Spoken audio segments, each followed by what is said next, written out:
আজ ১৯৯২ সনের ৬ই মে। আজ আমার বয়স ৬৩ বছর ১ মাসের কয়েকদিন বেশি। এই বয়সে এসে আজ যখন শৈশবের কথা মনে করতে যাই, তখন সর্বপ্রথম যার কথা বেশি করে মনে হয় তিনি হচ্ছেন আমার বড় বোন, আমাদের সবার বড় বউ।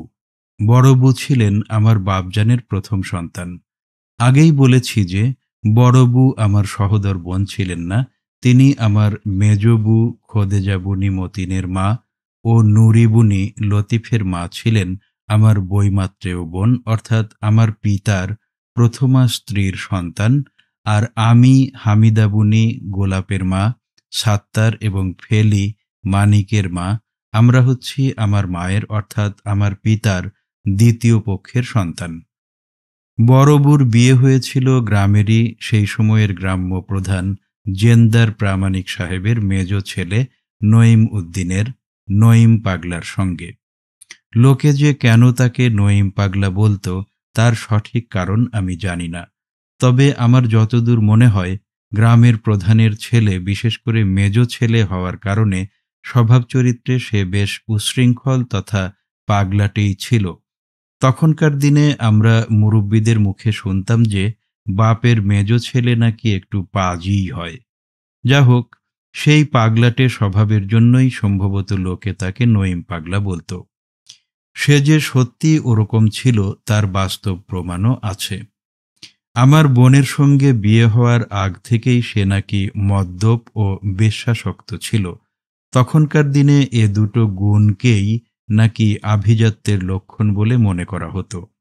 এটা ঠিক যে যে কোনো ধরনের নেশা, বিশেষ করে মদ ও আফিমের নেশা এবং বেশ্যাগমন বা রক্ষিতা রাখা তখনকার দিনের হিন্দুদের মধ্যে আভিজাত্যের পরিচায়কই ছিল। অনেক বড় বড় হিন্দু অভিজাত বা জমিদারদেরই তা ছিল। সেই আভিজাত্যাভিমানের সংক্রমণই অনেক মুসলমানদের মধ্যে সংক্রমিত হয়ে গিয়েছিল। বিশেষ করে তখনকার দিনে মুসলমানদের মধ্যে যারাই প্রভাবশালী ছিল তাদের অনেকেরই ছেলেরা এই আভিজাত্য অর্জন করেছিল। আমার এই ভগ্নিপতিও যেহেতু একজন প্রধানের ছেলে, সুতরাং সেও ওই গুণটি তার উঠতি বয়সেই অর্জন করেছিল। বাপজান এলাকার একজন বিচক্ষণ ও জ্ঞানী ব্যক্তি হওয়া সত্ত্বেও কেন যে এরকম একটি ছেলের সঙ্গে তার একেবারে বড় মেয়েটির বিয়ে দিয়েছিলেন তা আমি আজও ভেবে পাই না। বিয়ের আগে তো বটেই, আমার বোনের সাথে বিয়ে হওয়ার পরও তার সেই বহির্মুখী স্বভাব পুরো মাত্রাই বহাল ছিল। ইতিমধ্যে আমার তাওই সাহেব মারা যাওয়ায় তার পক্ষে আরও ভালো হয়েছিল। বিষয় সম্পত্তি বন্ধক রেখে এবং বিক্রি করে সে সেই টাকা দিয়ে সে অবাধে পঞ্চমকারের সাধনা করে যেতে লাগল। ২-৪-৬ মাস সে হয়তো বাড়িতেই আসতো না। বাপজান আমার বড় বোনকে বাড়িতে নিয়ে আসতেন। ওদিকে টাকা পয়সা শেষ হয়ে গেলে আমার ভগ্নিপতি আবার বাড়ি চলে আসতেন। আত্মীয় স্বজনের অনুরোধে বাপজান টাকা পয়সা দিয়ে বিকৃত ও বন্ধকি জমি জমা উদ্ধার করে দিয়ে মেয়ে জামাইকে আবার তাদের বাড়িতে বসাতেন। পরপর দুবার বাপজান এইভাবে তার সম্পত্তি উদ্ধার করে তাকে বাড়িতে বসান। কিন্তু তৃতীয়বারও আবার যখন জমি জমা সব বিক্রি করে টাকা পয়সা নিয়ে সে উধাও হয়ে গেল, তখন আর বাপজান তার সম্পত্তি উদ্ধারের জন্য এগিয়ে গেলেন না। একেবারে তার মেয়ে বড় বউকেই চিরদিনের জন্য নিয়ে এলেন তার বাড়িতে। সেই থেকেই বড় বউ আমাদের সংসারেই ছিলেন তার মৃত্যু পর্যন্তই। বড় বউ তার নিজের সংসারে কতদিন ছিলেন তা আমি সঠিক জানি না, তবে বোধহয় ১০-১৫ বছরের বেশি নয়। কারণ আমার অতি শৈশবের যে স্মৃতিটি বড় বউর সম্বন্ধে মনে পড়ে তা হচ্ছে তার নিজের সংসারেরই একটি স্মৃতি। আমার বয়স তখন যদি ৫ বছরও হয় তাহলে বড় বউর ছিল ৩০। বড় বউ আমার চেয়ে ২৫-৩০ বছরেরই বড় ছিলেন। সেই সময়ের যে কথাটি আমার মনে আছে তা হচ্ছে এই যে আমার ঠিক বড় আমার যে বোন, সেই হামিদা বুর সাথে আমি যেন বড় বুর বাড়িতে গেছি। এখন শমশেরের ছোট ভাই লাল চাঁদ যে ঘরে থাকে সেই দক্ষিণ দুয়ারি ঘরটা ছিল বড় বুর।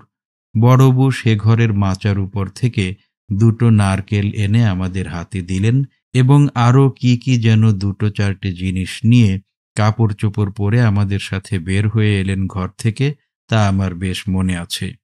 তারপর তিনি আমাদের সাথে এলেন কিনা সেটা আর আমার মনে নেই, এবং আর কখনো বড় বউকে তার বাড়িতে দেখেছি কিনা তা মনে পড়ে না।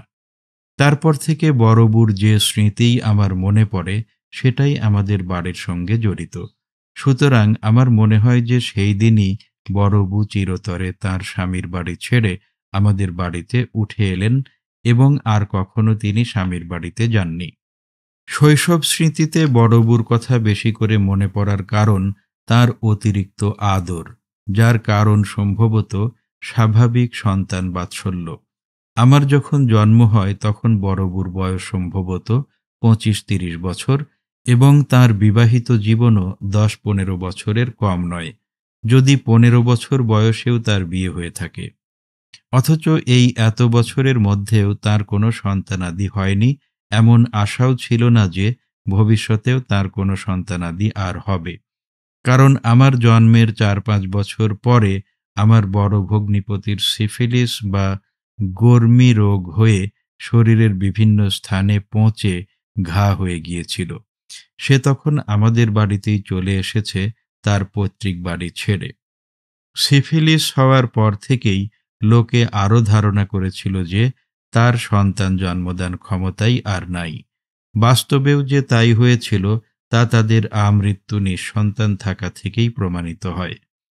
বিয়ের পর 15 বছর এবং বড় বউর 30 বছর পর্যন্ত সন্তান না হওয়ায় এবং ভবিষ্যতেও আর হওয়ার সম্ভাবনা না থাকায় সম্ভবত বড় বউর সন্তান বাৎসল্য ও মাতৃত্বের ক্ষুধা আরও বেশি হয়েছিল, এবং তিনি কামনা করেছিলেন যে তার একটি ভাই হোক, এবং তার জন্য তিনি মানত মানসা যা করা দরকার করেছিলেন। আমার আগে বড় বউকে দিয়ে বোন, তারা 4 জন ছিলেনই। আর তাছাড়া মায়ের আকর্ষণ বিপরীত লিঙ্গের সন্তান অর্থাৎ ছেলের প্রতি। সুতরাং বড় বউ একটা ভাই চেয়েছিলেন, বোন নয়। সেই প্রতীক্ষিত ভাই ছিলাম আমি। এ কারণেই তার বুভুক্ষু মাতৃত্ব আমাকে লুফে নিয়েছিল। বস্তুত মা শুধু আমাকে প্রসব ও স্তন্যদান করেই বড় করেছিলেন। শুধু আমার নয়, আমার পরের আরও 2টো ভাইয়ের সমস্ত প্রকার সেবা যত্ন বড় বউই করেছিলেন। মা সবসময় রান্নাবান্না ও ঘরকন্না নিয়ে থাকতেন, কাজেই মার সাহচর্য খুব বেশি পেয়েছি বলে মনে পড়ে না। মার সত্যিকার সাহায্য পেয়েছিলাম বাপজান মারা যাওয়ার পর, যখন মাকে একই সঙ্গে মা ও বাপজানের ভূমিকা পালন করতে হয়েছিল। আমার শৈশবে বড় বউর আদর যত্ন যা, তা সবই যে তার নিজস্ব মাতৃত্বের স্বার্থজনিত ছিল, তার প্রমাণ আরও এ থেকে পাই যে আমার ও আমাদের বয়োবৃদ্ধির সঙ্গে সঙ্গে আমার প্রতি তার ভালোবাসা ক্রমে কমে আসছিল। আমার প্রথম বিয়ের পর আমার ভুবন মোহিনী স্ত্রী যখন তার রূপ যৌবন নিয়ে বাড়িতে এলো, তখন আমার প্রতি বড় বউর সমস্ত স্নেহ ভালোবাসা যেন নিশ্চিহ্ন হয়ে গেল। এর কারণ যে ছিল স্বাভাবিক নারীসুলভ ঈর্ষা, তা বুঝবার মতো জ্ঞান ও শিক্ষা আমার সে সময়ে হয়েছিল। কারণ আমি তখন ছিলাম ঢাকা মেডিকেল কলেজের 2য় বর্ষের ছাত্র। ফ্রয়েড সহ বেশ কয়েকজন মনস্তত্ত্ববিদের অনেক লেখা এবং লেখিকাদের অনেক কয়েকটা বই আমি পড়ে ফেলেছিলাম। আমার স্ত্রীর প্রতি হিংসা ও ঈর্ষার কারণে আমার প্রতি বুর সে সময়ের আচরণে তাই খুব একটা ব্যথিত বা রাগান্বিত হইনি, তবে দুঃখ পেয়েছি বেশ। তখনও আমাদের প্রতি তার যেটুকু স্নেহ ভালোবাসা অবশিষ্ট ছিল তা সম্পূর্ণ উধাও হয়ে যায় বাপজানের মৃত্যুর সঙ্গে সঙ্গে। যখন আমার স্ত্রীর প্রতি তার স্বাভাবিক ঈর্ষার সঙ্গে জড়িত হওয়ার পরিস্থিতি সৃষ্টি হল তার বৈষয়িক স্বার্থের, যার কারণে বাপজান মারা যাওয়ার পর 6 মাসও তিনি যে আমাদের একান্নবর্তী রাখতে পারেননি তা নয়, আমার মেডিকেল কলেজের পড়ার খরচ ও সাত্তারের পড়ার খরচ দেননি, যদিও সে তখন মাত্র ক্লাস 10-এর ছাত্র ছিল। আমার পড়া নষ্ট হলো তো প্রধানত বড় বউর এই আচরণের কারণেই। আমাকে উপলক্ষ করে বড় বউর অনেকগুলো মানত ছিল। এই সব মানতের আরও একটি ছিল আমাকে 10 বছর পর্যন্ত শুধু দুধ খাওয়ায়ে মানুষ করা। বড় বউ বলেছিলেন, আল্লাহ যদি আমার একটা ভাই দেন, তাহলে আমি তাকে 10 বছর শুধু দুধ খাওয়ায় মানুষ করব। বড় বউ তাঁর কথা রেখেছিলেন। অবশ্য 10 বছর নয়, 8 বছর পর্যন্ত আমি শুধু দুধ খেয়েই যে বড় হয়েছি, তা আমার বেশ মনে আছে। বাপজান সবসময়ে 5-6টা বলদের সঙ্গে 5-6টা গাইও পালতেন। এইসব গাইয়ের মধ্যে একটি গাই আমার জন্য বরাদ্দ করা ছিল, এবং আমার মনে আছে এই গাইটিকে কখনো মাঠে নেওয়া হতো না। মাঠ থেকে ঘাস এনে তাকে বাড়িতেই খাওয়ানো হতো। তাকে বাড়িতে রাখার কারণ হলো, আমি সবসময়ে কাঁচা দুধ খেতাম, এবং আমার কখন যে ক্ষুধা পাবে তারও ঠিক ছিল না। এবং যখনই ক্ষুধা লাগতো, তখনই নাকি আমি পেট গেল বলে চিৎকার এবং লাফালাফি করতে থাকতাম। তারপর সঙ্গে সঙ্গে বাপজান বাড়িতে না থাকলে যে কাউকে পাওয়া যায় বড়বু দৌড়ে গিয়ে তাকেই ডেকে নিয়ে আসতেন। সে গাই দুইয়ে দিত, এবং ফেনা ফেনা সেই দুধ আমি এক চুমুকে যতটুকু পারি খেয়ে নিতাম। তবে আমার পেট ঠান্ডা হতো। এই সব জরুরি প্রয়োজনের সময়ে সাধারণত পাশের বাড়ির লেচু ভাই মফি ভাস্তের বাপকে বাড়িতে পাওয়া যেতই। বৃদ্ধ এবং প্রায় অকর্মণ্য মানুষ, সবসময় বাড়িতেই থাকতেন। ডাক পড়লেই আমার সোনা ভাইয়ের পেট গেল রে, আমার সোনা ভাইয়ের পেট গেল রে বলতে বলতে তিনিও অত্যন্ত ব্যস্ত হয়েছেন। এইভাবে দৌড়াতে দৌড়াতে এসে গাই দুইয়ে দিতেন। গাইটার এমন অভ্যাস হয়ে গিয়েছিল যে যখন তখন দোনা অর্থাৎ গাই দোয়ানো বাসন নিয়ে বসলেই সে দোয়াতে দিত, এবং এক একবারে 1-1.5 সের করে দুধ দিত। দিনের মধ্যে এইভাবে 4-5 বার দোয়ানো যেত। আমার দুধ খাওয়ার পদ্ধতিটিও ছিল অতীব অদ্ভুত। আমার একটা পিতলের লোটা ও একটা কাঁসার বাটি ছিল। লোটা আসলে হিন্দুদের ব্যবহার্য জিনিস হলেও অনেক মুসলমানের বাড়িতেও তখন হিন্দু কৃষ্টির এই উপকরণটি ছিল, আমাদের বাড়িতেও ছিল। লোটাটি সের তিনেক ও বাটিতে 1-1.5 সের দুধ ধরত। সদ্য দহন করে সেই সফেন দুধ আমার বাটিতে ঢেলে দিত। আমি বাটি হাতে করে গোয়ালের খোয়ারের সামনে গিয়ে বসে থাকতাম। বড়বুও গুড়ের খুঁটিটা হাতে করে কাছেই দাঁড়িয়ে থাকতেন। দুধ বাটিতে ঢেলে দেওয়ার সঙ্গে সঙ্গেই বড়বু এক খাবলা খাঁটি ও কচকচে দানাদার কুসুলে গুড় তুলে বাটির দুধের মধ্যে ছেড়ে দিতেন। গুড়টুকু নিচে পড়ে থাকত। আমি উপর থেকে এক চুমুকে সবটুকু দুধ খেয়ে পরে শুধু গুড় চিবিয়ে খেতাম। তখনকার দিনে চিনি মিছরিও পাওয়া যেত, আমরা দেখতাম, কিন্তু সাধারণ অবস্থায় খেতে পেতাম না। মিছরি সম্বন্ধে আমাদের ধারণা ছিল যে ওটা জ্বরের রোগীদের বার্লি রান্না করার কাজেই ব্যবহৃত হয়, আর খায় দুগ্ধপোষ্য শিশুরা, যারা মায়ের দুধ পায় না, গরুর দুধ খায়। আমি দুধ খেলেও আমি তো দুগ্ধপোষ্য শিশু নই, সুতরাং আমার মিছরি খাওয়া চলে না। চিনি দেখেছি, খেয়েছিও, বিশেষ করে ব্যাপার বিধানে, যেখানে বিয়ে শাদী বা জিয়ারত তামদারিতে গরু দিয়ে মানুষজন খাওয়ানো হতো, এবং সেসব ব্যাপার বিধানে দইয়ের ব্যবস্থা থাকতই খাওয়ার সর্বশেষ পদ হিসাবে। তখনকার বাংলা প্রেসিডেন্সি অর্থাৎ তখনকার বাংলাদেশ, পশ্চিম বাংলা, বিহার, উড়িষ্যা ও আসাম প্রদেশ বা সমগ্র ভারতবর্ষেই কোনো চিনির কল ছিল কিনা আমার জানা নেই, তবে 2 রকমের চিনি আমরা দেখেছি ও খেয়েছি। একটি ছিল পেটি চিনি অর্থাৎ মিহি, প্রায় পাউডারের মতো, ঈষৎ নীলাভ। এ চিনিটি ছিল অত্যন্ত মিষ্টি। অবশ্য সব চিনিই মিষ্টি, কিন্তু এ চিনি ছিল অতি মিষ্টি। আর এক ধরনের চিনি ছিল যা পরে আমদানি হলো, সেটাকে বলা হতো জাবা চিনি। পরে ভূগোল পড়ে জানলাম যে শব্দটা জাবা নয়, জাভা। এখন জানি এ চিনিটি এসেছিল ইন্দোনেশিয়ার জাভা থেকে। তখন জাভা চিনির জন্য বিখ্যাত ছিল। এ চিনিটি ছিল দানাদার, এবং দানাগুলো ছিল লবণের দানার চেয়েও বড় এবং একটু কম মিষ্টি।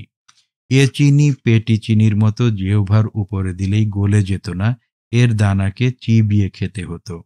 এগুলো মজলিসের খাবার পাতের দইয়ে চর ফেলানোর জন্য উপযুক্ত ছিল না। তখন মজলিসে সাধারণত কলা বা পদ্ম পাতায় খেতে দেওয়া হতো। এত থালা ছিল না, এবং খাবার শেষে প্রচুর দই দেওয়া হতো, এবং এত চিনি দেওয়া হতো যে পাতের মাঝখানে দইয়ের মধ্যে চিনির চর পড়ে যেত। আমরা খেতে বসার সময়েই খাওয়ার জন্য ভালো দুটুকরো পাতার সঙ্গে ভবিষ্যতের খাবার, ডাল ও দই ঠেকানোর জন্য ছেঁড়া ফাটা কিছু পাতা অতিরিক্ত নিতাম, এবং ডাল নেওয়ার আগে সেগুলোকে আসল পাতের চারিদিকে গুঁজে দিয়ে পাতের চারদিকে উঁচু করে দিতাম, যাতে ডাল বা দই পাতের বাইরে চলে না যায়। আর পদ্ম পাতা হলে পাতার বোঁটা সংলগ্ন থাকে যেদিকে, সেই দিকটা উপরে রেখে মাঝখানে বুড়ো আঙুল দিয়ে চাপ দিলেই সেদিকটা বসে গিয়ে পাতার মাঝখানটা খাল হয়ে যেত। ডাল বা দই আর বাইরে যেতে পারত না। কলা বা পদ্ম পাতায় খাওয়ার একটা সুবিধা ছিল যে ডাল বা দই বেশি হলে, অর্থাৎ আর খেতে না পারলে, মাখোয়া থোয়া অর্থাৎ উচ্ছিষ্ট রাখার অপবাদের মধ্যে পড়তে হতো না। পাতার মাঝখানে একটু ছিদ্র করে দিলেই সমস্যার সমাধান হয়ে যেত। সব পাত থেকে বের হয়ে তলায় যেত, পাতটা শূন্য হয়ে যেত, যেন সবই খেয়ে ফেলেছে, কোনো উচ্ছিষ্ট নেই। সবসময় এই সুবিধা থাকতো না ব্যাপার বিধানের মজলিসে। তখনকার দিনে সমাজের অনেক কিছুতেই হিন্দু আইনের প্রভাব ছিল। এইসবের একটি ছিল দৈবক দেখানো। দৈবক শব্দটি যে দৈবজ্ঞ শব্দেরই অপভ্রষ্ট রূপ, তা জেনেছিলাম অনেক পরে। হিন্দুদের মধ্যে নবজাতকের কোষ্ঠী বা হরস্কোপ প্রস্তুতের প্রথা প্রচলিত ছিল। এক শ্রেণীর হিন্দু ব্রাহ্মণ জাতকের জন্মক্ষণ ও গ্রহ নক্ষত্রের অবস্থানের সাহায্যে জাতকের ভাগ্য গণনা ও লিপিবদ্ধ করে দিত। হিন্দুরা এই কোষ্ঠীকে খুব বিশ্বাস করত। কোষ্ঠী প্রস্তুতকারী এইসব ব্রাহ্মণেরা সাধারণত দৈবক বা দৈবজ্ঞ নামে পরিচিত ছিলেন, এবং লোকেরা বিশ্বাস করত যে দৈবকেরা ভবিষ্যতের কথা তো বলতে পারতই, জাতকের যদি কোনো ফাঁড়া অর্থাৎ ভবিষ্যতে যদি কোনো ক্ষতিকর এমনকি জীবননাশী বিপদাপদও থেকে থাকে, তবে দৈবকরা সে ফাঁড়াকেও আগেভাগেই শনাক্ত করতে এবং সে ফাঁড়া কাটার ব্যবস্থাও করতে পারে, অর্থাৎ এমন ব্যবস্থা করতে পারে যাতে জাতকের জীবনে সে ফাঁড়া আর ঘটবেই না। এইরূপ ব্যবস্থা করে দিয়ে তারা সরল সহজ মানুষদের কাছ থেকে প্রচুর টাকা পয়সা ও ভেট উপহারাদি নিত, এবং এইভাবে এইসব মানুষদের বেশ আয় উপার্জনও হতো, এবং তাই অনেকেই এটাকে পেশা হিসেবেই গ্রহণ করত। এইসব লোক সাধারণত খালি গায়ে বা নিছক একটা সাদা চাদর কাঁধে দিয়ে হাঁটু পর্যন্ত একটা ধুতি কাছা দিয়ে পরে একটা ছাতা বগলে করে গ্রামে গ্রামে ভাগ্য গণনার ফেরি করে বেড়াতো। তখনকার দিনে সমাজে এ ধরনের লোক খুব দেখা যেত। এদেরকে গণকও বলা হতো। ইসলামে জ্যোতিষ গণককে দিয়ে হাত দেখানো বা তাদের কথা সত্য জানা ও বিশ্বাস করা হারাম। কিন্তু যেহেতু সমাজে হিন্দুদের প্রভাব ছিল এবং যে কোনো একটা কাজ করতে হলেও মুসলমানেরা বাবুদের জিজ্ঞাসা করত এবং বাবুদের পরামর্শ অনুসারেই কাজ করত, সুতরাং বাবুরাও এমন সব পরামর্শই দিতেন যা মুসলমানদের ঈমান আকিদা নষ্ট করে এবং কিছু না হলেও অন্তত তার আর্থিক ক্ষতি করে। তাছাড়া অনেকগুলো কাজ মুসলমানেরা বাবুদের দেখাদেখিও করত। বাবুরা করেন তাই নিজেরা না করলে একেবারে মূর্খ চাষার মতো কাজ হবে বলেই করত। গণককে হাত দেখানো এই ধরনের একটি কাজ ছিল।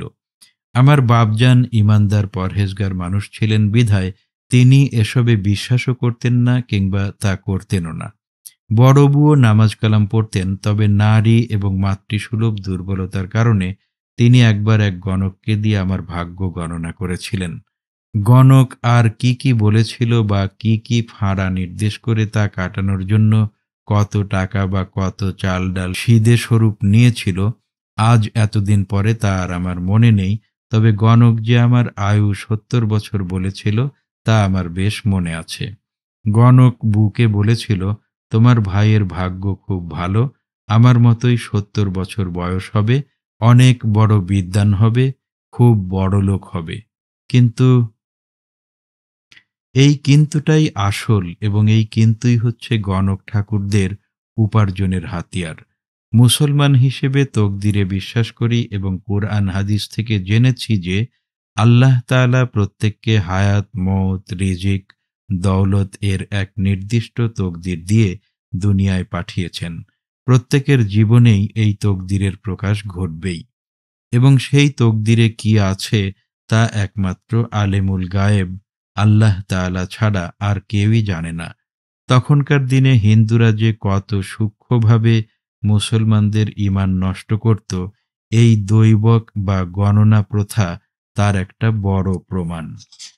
শুধুমাত্র দুধ খেয়ে বড় হওয়ার কারণেই হোক বা অন্য যে কারণেই হোক, ছোটবেলা থেকেই আমার শরীর অত্যন্ত গরম ছিল।